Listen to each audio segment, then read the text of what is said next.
سلجھا دیا۔ اس میں کچھ آیتیں ہیں جن کے جاننے کی پابندی عائد کی گئی ہے، اور کچھ وہ ہیں کہ اگر اس کے بندے اس سے ناواقف رہیں تو مضائقہ نہیں۔ کچھ احکام ایسے ہیں کہ جن کا وجوب کتاب سے ثابت ہے اور حدیث سے ان کے منسوخ ہونے کا پتہ چلتا ہے، اور کچھ ایسے احکام ہیں جن پر عمل کرنا حدیث کی روح سے واجب ہے، لیکن کتاب میں ان کے ترک کی اجازت ہے۔ اس کتاب میں بعض واجبات ایسے ہیں جن کا وجوب وقت سے وابستہ ہے، اور زمانہ آئندہ میں ان کا وجوب برطرف ہو جاتا ہے۔ قرآن کے محرمات میں بھی تفریق ہے۔ کچھ کبیرہ ہیں جن کے لیے آتش جہنم کی دھمکیاں ہیں، اور کچھ صغیرہ ہیں جن کے مغفرت کے توقعات پیدا کیے ہیں۔ کچھ اعمال ایسے ہیں کہ جن کا تھوڑا سا بھی مقبول ہے۔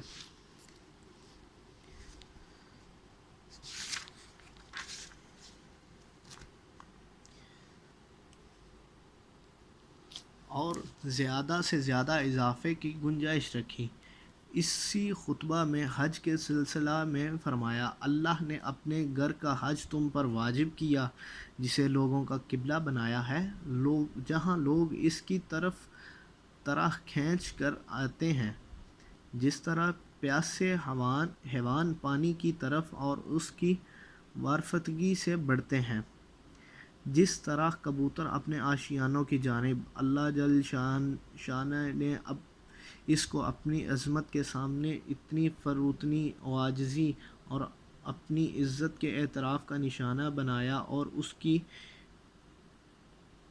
اس نے اپنی مخلوق سے سننے والے لوگ چن لیے، جنہوں نے اس کی آواز پر لبیک کہی اور اس کے کلام کی تصدیق کی۔ وہ انبیاءوں کی جگہ ٹھہرے، عرش پر طواف کرنے والے فرشتوں سے شباہت اختیار کی۔ وہ اپنی عبادت کی تجارت گاہ میں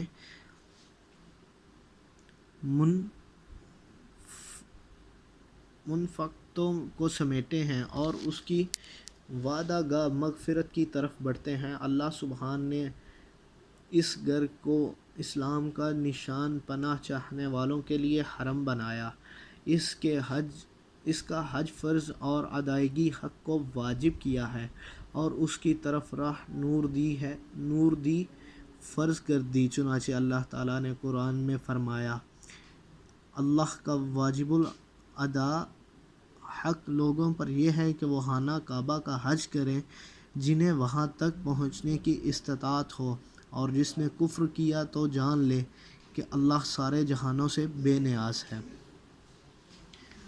اب یہ جو میں نے اس میں سب پڑھا ہے، آپ نے سنا، اب میں اس کی تشریح کرنے جا رہا ہوں۔ دین کی اصل و اساس خدا شناسی ہے۔ دین کے لغوی معنی اطاعت اور عرفی معنی شریعت کے ہیں۔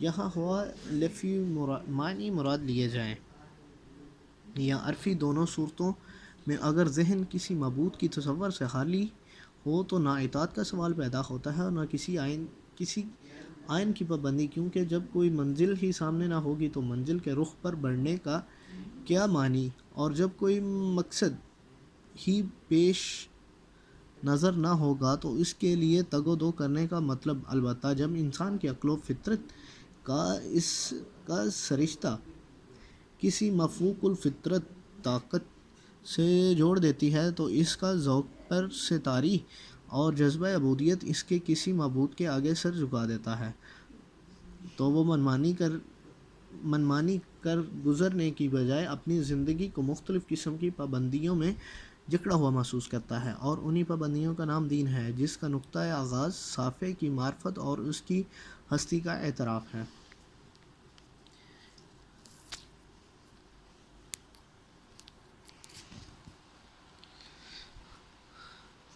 معرفت کی بنیادی حیثیت کی طرف اشارہ کرنے کے بعد اس کے ضروری ارکان و شرائط فرمائے ہیں، اور عموماً افراد